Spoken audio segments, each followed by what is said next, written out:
Hi, hello, hi. It is me, it is I, Smota Didi, your in these every internet. I am back, allow, yellow. Apologies. It's Monday when I sit down to record this.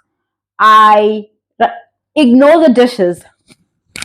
I am so sorry. I know I'm also one of those people who's like, my eyes do that, but I had work. Okay, that's why I couldn't come here and talk to you guys. I had work. I see. I've got evidence that I had work at the weekend, and life lifed. But I'm back. We need to. I'm not gonna be here long. Truly, I'm not. The ultimatum reunion, bit of an anticlimax, but it's like also I'm like I feel like it was such like I'm like, but what was I expecting? First, there isn't enough background music to get me excited about nothing. Production, have you ever seen like The Bachelor or like any reunion? It's always a dum dum dum dum like type of thing. There's always music to carry the intensity. That there's a build up, and then there was none of that with production. It was very quiet and eerie, and just I did not like that at all. That's what made it a hard watch. It would have contributed to the theatrics if they did all of that, in editing, but they chose not to do that, and for that they are losers. But let's get into it. See, it's been a while now that they shot, and they're coming back to sit down and have this chat. Our lovely couple. So I'm gonna go by couples and tell you where they're at and what's going on with them. Excuse guys, it's not like we're very professional over here. We try to be though. Sort of. Who can I start with? I'll start with the boring ones and end with the ones that give us something to talk about. Aiden and Courtney, they're still good. They're still good. I feel like Aiden and Courtney and Genesis and Tubby, I've compared them already in the other reviews that I did, but they're at the same place. I think that Courtney and Tubby are realizing, but it's hard. They realize that they've outgrown these relationships and they've outgrown these guys, and they've asked for the same thing over and over and over again. And now that they have it, they're no longer in a hurry. Right? That's when it dawns on you that there's nothing like nothing is so wrong. Like there's no abuse. There's just we grew in separate directions, or I think I still love this person, but there's no passion. We're more like friends now. And this I was in a hurry, to get to the altar and have it be that I'm Mrs. So and so. And now that it's on the table, I'm all of a sudden ready to take my time with it. That's somebody who's realizing that one, maybe it wasn't broken and didn't need fixing to begin with. Second, the thing you've been asking for is anticlimactic. Like if you would like, it's not. They did not get that moment. Wasn't after that. You chase something for so long and you get it, and it's like, oh, this is it. I think that's what they're experiencing. But they partnered with good guys, so it's not easy to throw it away, especially because like the world is just teeming with rubbish men. Where are you really gonna go? So the lack out there is what's keeping them in these somewhat passionless situations that they in, where they're now more siblings, more friends than anything with these people that they partnered with, because both these couples are all of a sudden not in a hurry to get married. Courtney's comfortable with having the longest engagement like known to man. Tabby is not wearing her ring because they've decided that they want to rewind and go the cultural route, which is an African girl. I've always said, like, why are you allowing a man to get down on a knee somewhere and put a ring on your fucking finger as an African girl when nobody has been to your house? When uncles weren't sent, when amounts weren't discussed, when families weren't like giving their ultimatums, if you would like, as to what would make the union possible. because we move very much like a unit. Like, I'm not even suggesting that we're a monolith, but for the most part, that village shit, that community stuff, that's who we are as African people. And that's why, like, marriage isn't a union between two people more than it is between two families, because it's a merging of cultures, it's a merging of differences, and so many people are going to have to be involved to help this young marriage make sense of things. So it only makes sense to involve the people from the beginning. Do you see? So Tabby's not wearing a ring because they want to go back and do it the right way, they say. I don't think that's why. I think Genesis to me is so scared. Like, it's dawned on him that he really is in love with this girl, and I think Tabby wants more. I actually do think going their separate ways and exploring the world a little bit would not do them any harm, as we saw here, right? Tabby got to explore and experience having feelings for somebody as a grown woman outside of Genesi, you know? And it was a lovely experience. So perhaps they do need to go apart. And if they're supposed to come back together, then that will happen. And they'll find that they've done a lot of growth apart. Courtney and Aiden as well. They'll find that there's more growth that's happened apart. And, you know, maybe that absence, you know, making the heart grow fonder thing would ring true for them. But something is not sitting quite, it's not locking quite as it should, you know. But, you know, he's a good guy. You know, he's a good guy, so we make it work. He's a good guy. But the truth of the matter is, when guys are bored, these women are bored with these guys, right? But they love them. It's I can't explain it. When guys are bored, they'll throw you away. They'll throw you away, and they like gamble at the fact that, you know, it looks like she loves me enough, which Genesis, it looks like he's obsessed with Tabby enough. She'll wait.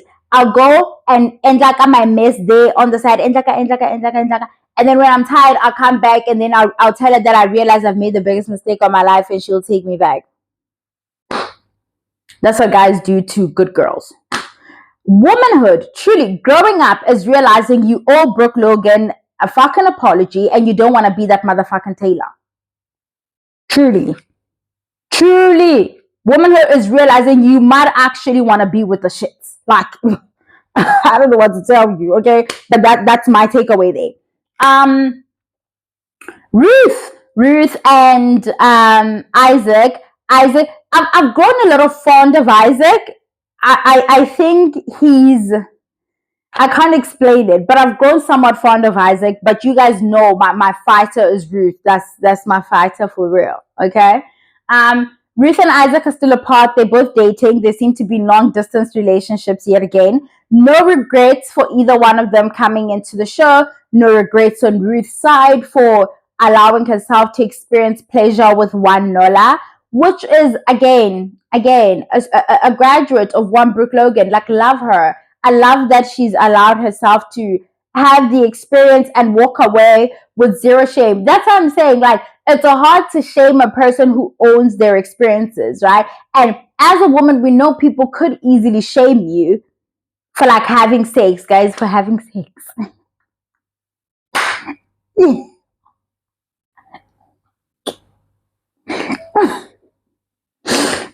People could shame you. It's like, none of it makes sense to me. How, say? Like, how the fuck, you know? But like, Ruth was owning her shit, taking her stuff in stride, and just not giving a shit, you know? Her and Isaac seem to be in a good place. They've honored themselves and their true feelings. And good on them. See, like, life doesn't stop. They've gone on to find other people, and they seem better for it, and they wish each other well, which is always wonderful. It makes sense as well. There isn't so much tension with them that I would expect any one of them to be like, you burn in fucking hell, bitch. Like, I'm not really expecting that from either one of them. And they seem to be cool. When we open in scene, we have a couch empty, and we notice that Nola and Levo aren't there. And then, you know, that was supposed to be the dumb, you know, because they bring them out. They're like, but they've decided to just, that was, hey, production. This was where you play the music and then boot and then get a ish. Oh, Why were we out of budget? Like were we upper, and it's like we can't pay for the dumb music, like, because truly that can't be it.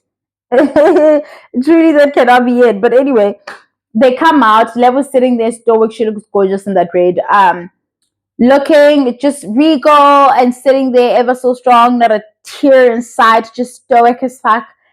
There's some distance between them, and on first sight, I'm thinking, oh, these two must have stayed broken up, you know. But as they talking, we learned that they actually did rekindle. They thing at some point, and they are trying to make sense of it. But the body language is giving we're very much not together. The body language is giving very much that. They asked Nola about his experience with Ruth, and what he thinks, what how he feels about that. And I'm conflicted in that he's choosing to be honest and say he did have a good time with her. Because what, even if he lied about it, it would have come off as a lie, inauthentic, because we can tell they enjoyed their time together. That said, he's saying this while Level's sitting there, and Level's feeling disrespected. She's like, you know what? Like, we're back here where you are showing admiration for another woman in my presence. And he's like, I'm not trying to disrespect. It's like, I get where he's coming from, because they asked him about his experience and what he regrets. Was he supposed to lie? That said, it's still not an easy thing for Level to hear. Level? What tricky. The trickery. I get it. But as this is happening, Isaac is like, you know what? Level is never going to be happy as long as she's with Isaac. Her and I in communication, we talk all the time, and he comes up all the time. And I've learned that she's not happy. And Level, Nola's taken aback by this, Like, what does she mean? Because he's the prize, right? He's such a gem. I'm in her life.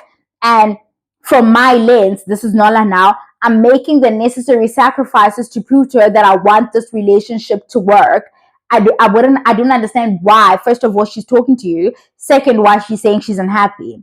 And Nola's like, he's had to let go of some work opportunities abroad in order to stay home and try to mend things with Labo. Sounds very manipulative to me. Sounds like, this opportunity would always be there, or it would come up, or you could at least like hang it over her head and be like, see, I'm serious. I let this opportunity go so I can make it work with you. You could always wheel that out anytime this person is feeling like, but you really hurt me. And men do this, right? Like when they've hurt you, and you say you're willing to work through it with them, they need you to stop talking about it. They quite quickly need you to be fucking done with it, because they don't want to be reminded that they shit.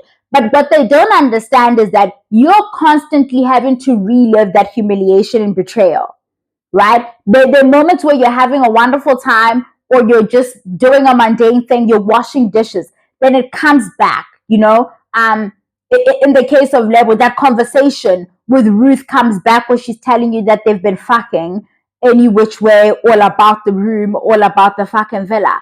Like, it comes back, and then those feelings come back with that memory, and all of a sudden you're experiencing that hurt all over again. They want you to shut up about that, because you said you want to make it work. I had a friend, we were sitting in here, and he had done something to upset his girlfriend, and they'd been trying to work it out, and it had been a month or so, and it was just me and three other guys. We were sitting in here, and then one of the guys is like, no, it's been a month. Why is she still talking about it?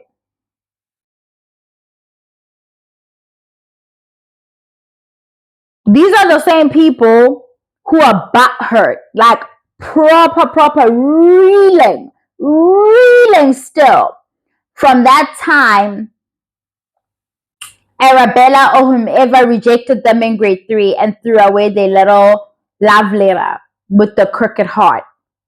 The same people. It's the same. Do you understand me? It's the same exact person who's like, but it's been a month. You get over the fact that I was fucking these other hoes. Okay? Because you said you, and that's the thing. Once you say you're staying, you can't keep bringing it up. Unfortunately, that's not quite how it works. Okay, it doesn't quite work like that, and that's what Nola is expecting to happen here. And then the chat goes on, and then Level breaks it off with him. Like, everybody was quite shocked that she's like, I'm never gonna be happy. I think it's time we just like let it go. He is shocked. He leaves the stage. Genesis goes after him, gives him a little pep talk to calm him down. Good guy, Genesis, good on him. I would have let him just like sit there and season his shit. Okay, that's your bed. That's your bed. You make with it what you want. Okay, but everybody's proud of Level. I think when you sell yourself on an idea, especially with women, when you sell yourself on an idea in the context very much in this very space of like relationships, sometimes it takes you going back that one last time to realize that this is never gonna be fulfilling and this person is never gonna be truthful. I truly believe Lebo came on the show knowing, somewhere in the back of her mind, knowing that this man is rubbish. The ease with which he moved, this man clearly cheats on her, in my opinion. I know a guy who's constantly cheating on you, and this is how they move, right? He didn't struggle to and no, fine, they were broken up, but even in the talking stages before the actual breakup happens, where they have to partner with new people, how he moves, deep down inside, Lebo knew, right? Or deep down, she has the file, in the little pockets of the world where somebody was like, but Nola really moves like this, and she don't want to hear it because he would never do that to me, John. Never do that to me. But she breaks it off with him. Nola goes off somewhere. Genesis comes off to calm him down and stuff. It's all ego. Do I believe that Lewood decided to do this to humiliate him? I hope so, because then I'm very extra proud of her. What? Okay, I hope so. I do. Because she was humiliated on here, lied to on camera, while this person knew that the show was going to end. Eventually, she was going to see what's going on. She was lied to. She was humiliated. She was heartbroken. If she wanted to bring him on the show under the guise of we're cool and then break it off with him and embarrass him in front of this cast, and by extension, all of us who are watching all across the world, like that's what the fuck he deserves. Like, I feel, because he said that, and then Nola now tries to put like 20 on 10. Oh, Isaac, you said you're in a long distance thing. Is Lebo the person you are?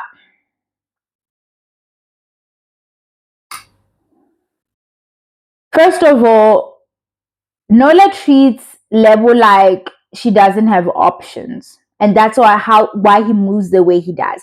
When he works to try and mend the relationship, it isn't to keep her because he loves her. It's to keep her because she looks like a viable doormat. It looks like if I can get her through this hurdle, the amount of shit she's gonna allow me to get away with from this point onwards, I can do whatever the fuck I want. And she'll be there at the house waiting for me, talking about my king.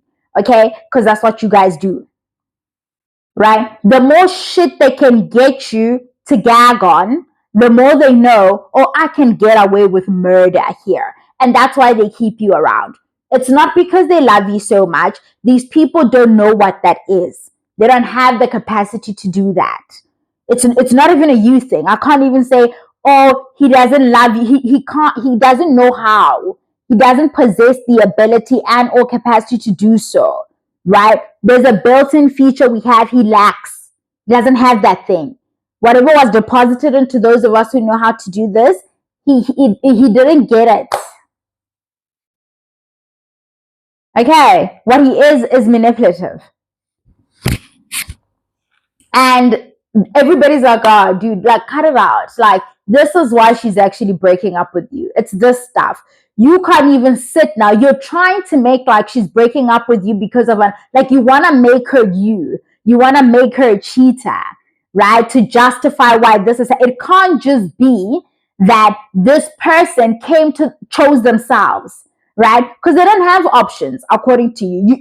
You cannot consider that they are an option, that choosing themselves is an option. The little jokes he was making constantly with Aiden, oh, Aiden, I feel like you've been doing stuff with my girl. That was an easy joke to make for him because he cannot fathom Aiden ever being attracted to somebody who looks like Lebo, because he's operating off of the premise that she does not have the kind of currency that would allow her to do to him what he's done to her, because she won't have those kinds of opportunities in his mind. Except with Isaac, he sees that Isaac could actually want to be with this person. He's very threatened. His tone, his demeanor when he's addressing Isaac, even while around Lebo, was very much of like, no, I don't want you talking to her. I don't want you trying to make friends with her. Right? It was very serious because Isaac seems like a real threat. Isaac seems like he could actually get interested in Lebo in that sense, in a romantic sense, and possibly Lebo could be like, but no, I do have options. Right? We can't ever let Lebo think she has options.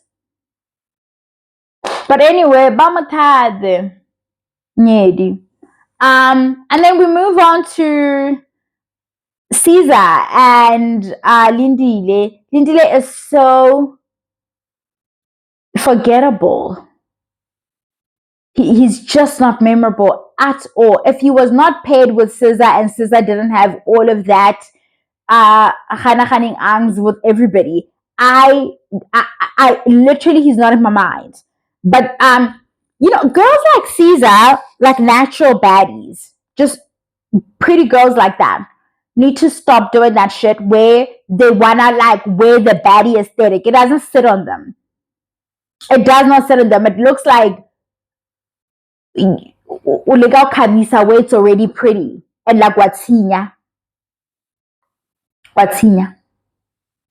Okay, she reminds me of Sleeve from Real Housewives of Durban. Pretty girl. When they try the whole wigs, the whole like baddie kind of aesthetic, it takes away from how pretty they are. And just don't. Like Caesar with her braids all season. Oh my fucking God. Okay? Gorgeous girl. Gorgeous. We learned that her and this one are in a good place.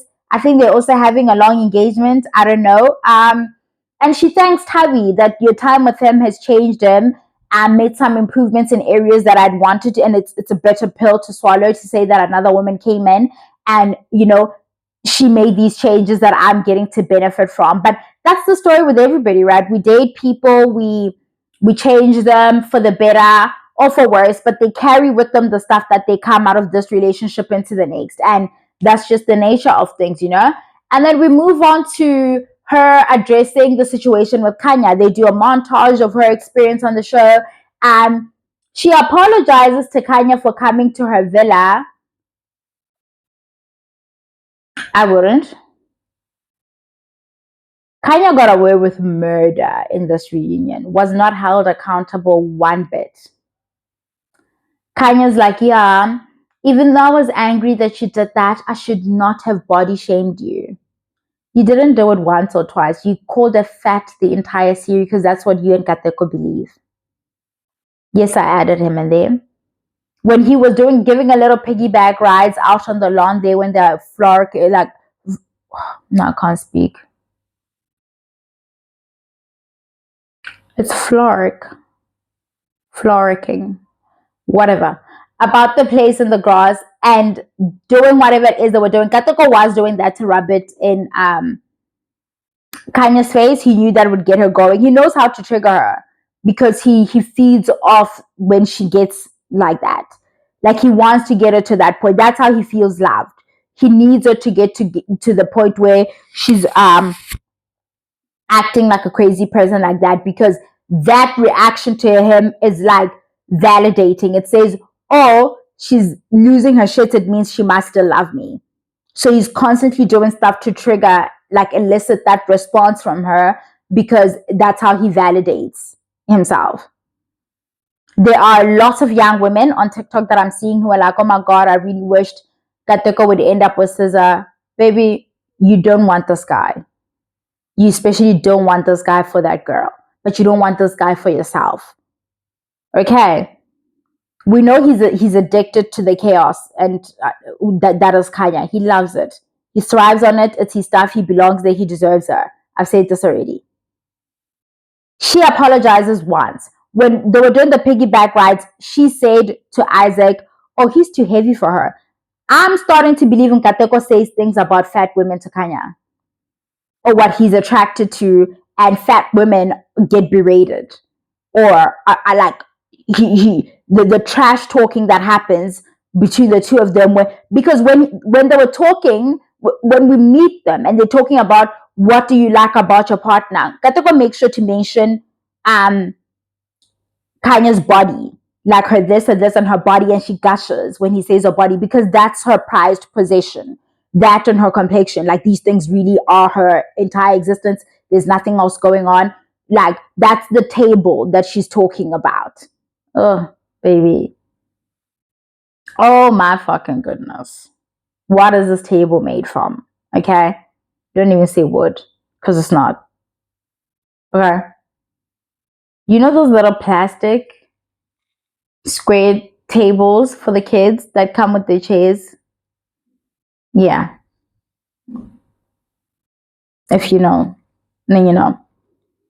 But she says sorry once. I should not have body shamed you. And then Simena's like, do you accept her apology? Of course, she can say yes because, Sizakele, yeah. Of course I accept her apology. Girl, no, you don't. She called you fatty boom boom like all throughout. Like it wasn't a once-off thing where we can say this is something she doesn't mean or these aren't her views and her thoughts. No, she could choke on that. Like truly. And then we talk about Kanya and Kateko. Kateko knows he's a damn fool, and he knows he's a damn fool, and I know he knows that he's a fucking fool because he's so rehearsed. Like he knows going into this that he has to defend his position. He has to defend why he's back together with her. She literally just sits there and he does all the answering. Go watch. Yeah, she's actually doing the work already and we're in therapy. She found a therapist. So he's doing so much explaining because he knows it doesn't make sense. It maketh zeroth sense. Okay, and I had to talk to Mama like he's trying to cover all his bases when it can just be she's bad as fuck or I think she's bad as fuck. Therefore, I'm willing to put up with the fuckery so I can be seen with a baddie or be seen with a woman that other men also want and I can be that dude. That's your answer. It's all of it. And it's valid. This is the world we exist in. Okay? You guys twirl for the other men. The other men clap for you when you're with a woman that looks like it's not that we're not confused. We know why it's happening. We won't scold you for it. We already don't think much of you. So like, you know? Kanye's sitting there. We learned that they've had a baby. I'm like, that's why you look fucking fat.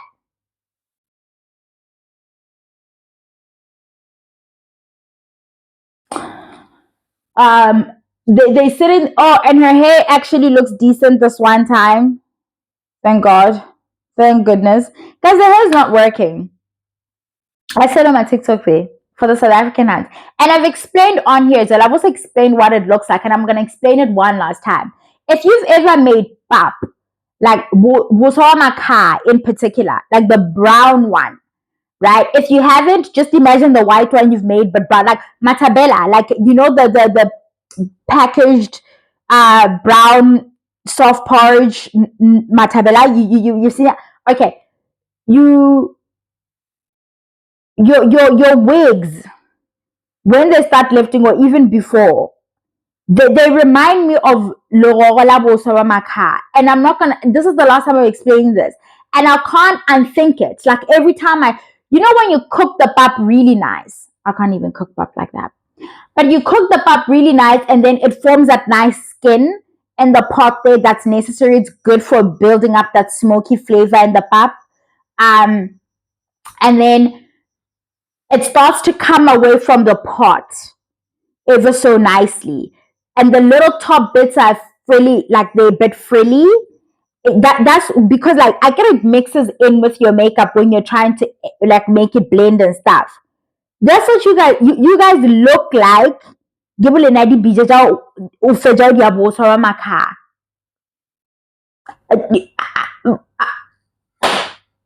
I'm not even saying it to be I literally, that's where my brain goes. And like that was my car.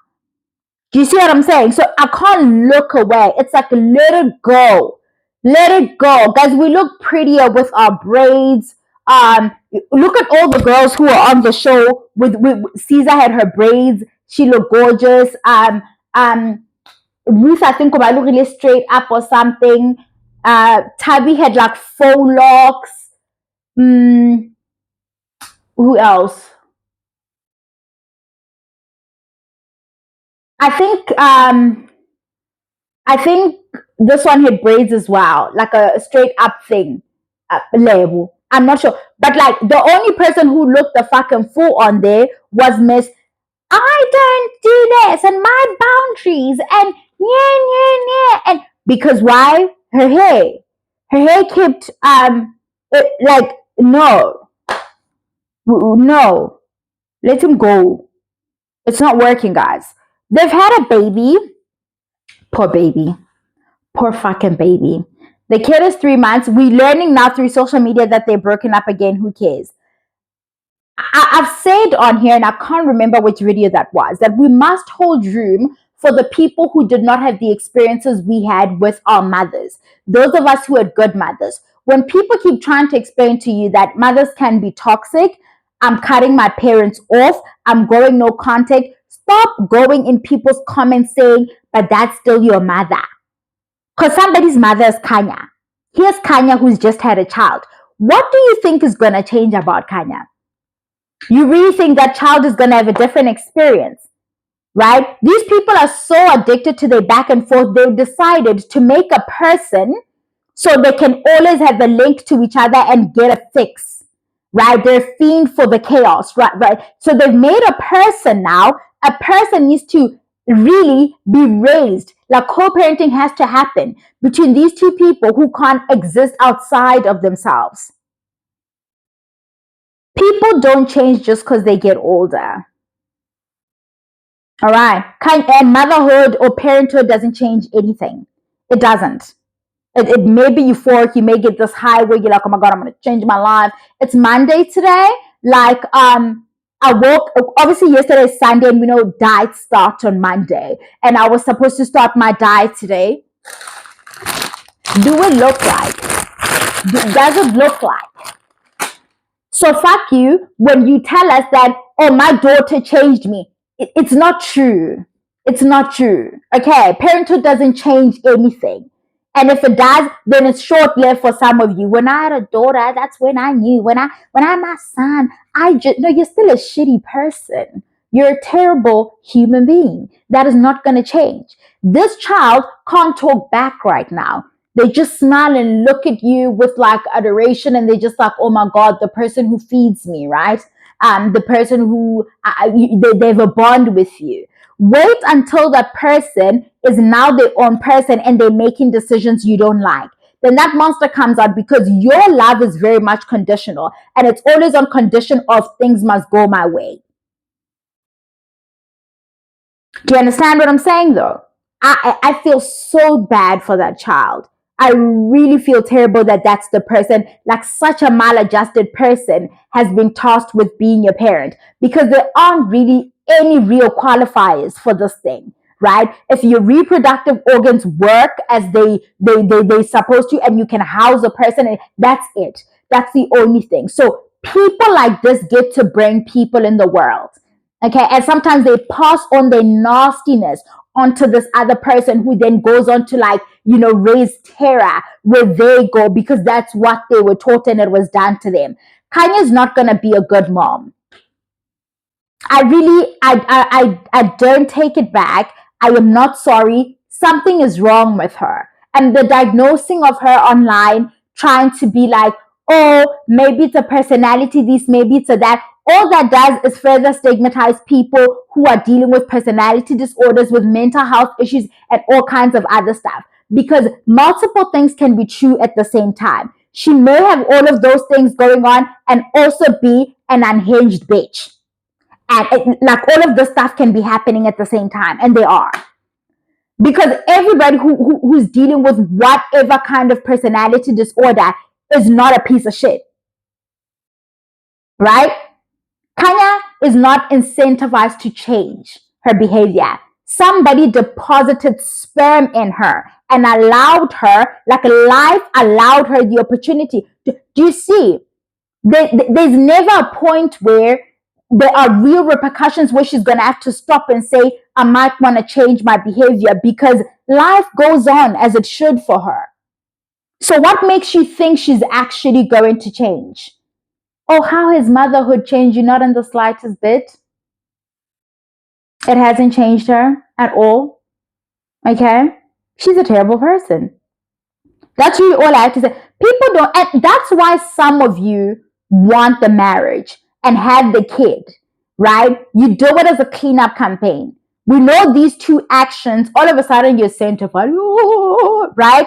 All of a sudden, like, right, that's what you do. If you're done being a whore, okay, shout out to all the whore, you guys know I root for y'all, I love y'all, y'all are not, I'm not even putting you in the same box as this girl, okay, you all are my people.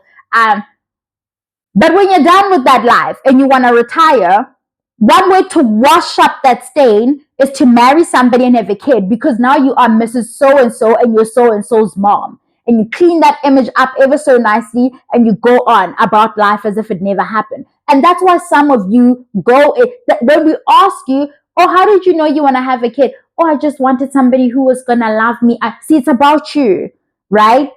But rarely do you guys say, I just wanted to clean up my image.